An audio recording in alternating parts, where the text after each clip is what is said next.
Good morning दोस्तों। आज हम क्लास 10 एक्सरसाइज 5.2 का 16 नंबर क्वेश्चन करेंगे। यहाँ हमें डिटरमाइन द एपी, हमें एक ऐसी एपी बनानी है दोस्तों यहाँ पे जिसका थर्ड जो टर्म है वो 16 है। ओके, थर्ड जो टर्म है वो 16 है एंड सेवंथ जो टर्म है उस एपी का वो exceed the fifth term by 12।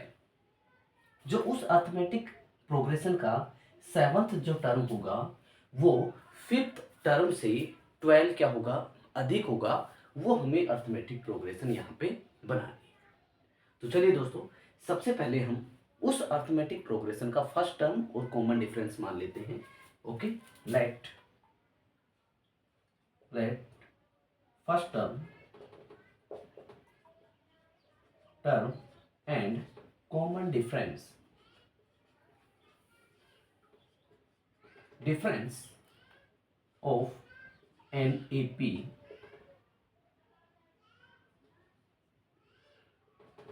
is A and D। Okay, जो हमारी अर्थमेटिक प्रोग्रेशन होगी दोस्तों उसका फर्स्ट टर्म हमने क्या मान लिया, ए मान लिया, और उसका जो कॉमन डिफरेंस है दोस्तों वो हमने क्या मान लिया, डी मान लिया। अब क्वेश्चन में दोस्तों गिवन है हमें थर्ड जो टर्म है T3 वो किसके इक्वल है, 16 के। ओके, T3 किसके इक्वल है, 16 के। और सेवंथ जो टर्म है दोस्तों वो T5 टर्म से कितना अधिक है, 12 अधिक है। ओके, तो यहाँ पे दोस्तों दो इक्वेशन बनेगी, हमें दो इक्वेशन को सोल्व करेंगे, वहां से ए और डी की वैल्यू आएगी और उसमें अर्थमेटिक प्रोग्रेशन में रखेंगे तो हमारे पास एपी बन के आ जाएगी। ठीक है, तो चलिए हम यहाँ पे इसको सोल्व करते हैं।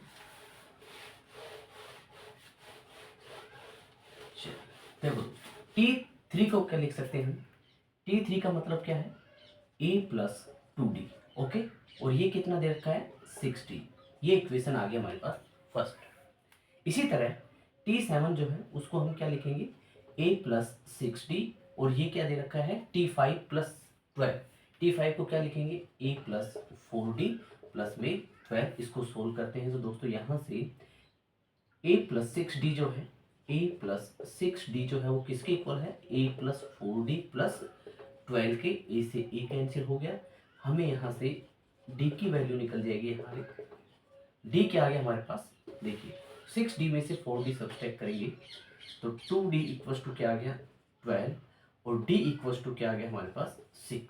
ओके, अब इस 6 को हम किसी भी इक्वेशन में रख लेंगे। ठीक है, या आप फर्स्ट में रखो या सेकंड में रखो, हमारे पास a आ जाएगा। चलिए अब हम यहाँ से फर्स्ट इक्वेशन में put the value of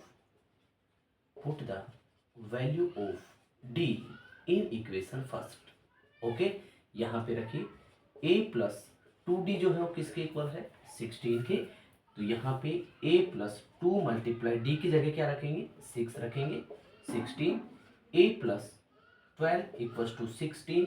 a की वैल्यू क्या आ जाएगी, 16 में से 12 सब्सट्रैक्ट करेंगे, क्या आ गया, 4 आ गया। ओके, अब दोस्तों हमारे पास a भी आ चुका है, d भी आ चुका है, हम अर्थमेटिक प्रोग्रेशन बना सकते हैं। ठीक है, कोई भी अर्थमेटिक प्रोग्रेशन का अगर फर्स्ट टर्म a है एंड कॉमन डिफरेंस d है तो हम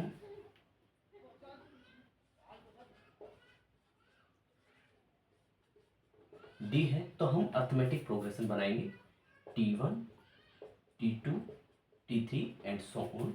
T1 का मतलब क्या हो गया, a। ओके, a क्या है हमारे पास, 4, ये 4 आ गया। T2 का मतलब होता है a प्लस डी, 4 प्लस, देखिए 4 प्लस क्या करेंगे, 6 करेंगे, क्या आ गया, 10 आ गया। T3 का मतलब क्या होता है, a प्लस 2d, 4 प्लस 6 का 2 से मल्टीप्लाई करेंगे, 12, क्या आ गया, 16। इस तरह से हमारी जो अर्थमेटिक प्रोग्रेशन होगी दोस्तों वो क्या होगी, 4 10 16 ऐसे ही चलती जाएगी। ओके, तो इस तरह से हम जो हमारी अर्थमेटिक प्रोग्रेशन उसको फाइंड कर सकते हैं। Thank you.